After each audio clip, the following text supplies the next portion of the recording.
What I found in the kids is an eloquent voice expressing their concerns.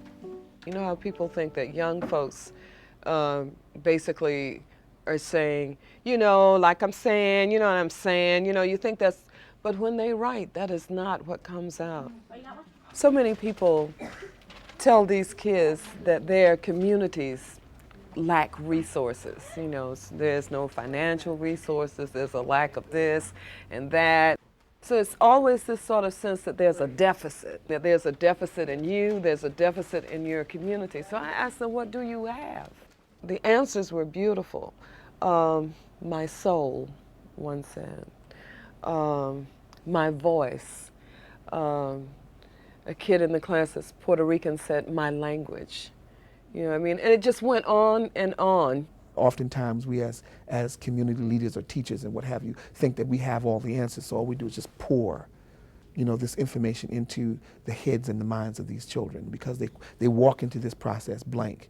On the opposite, she recognizes they walk in with a wealth of information and she taps into that information through music.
I've always had some kind of musical group or choir in my life.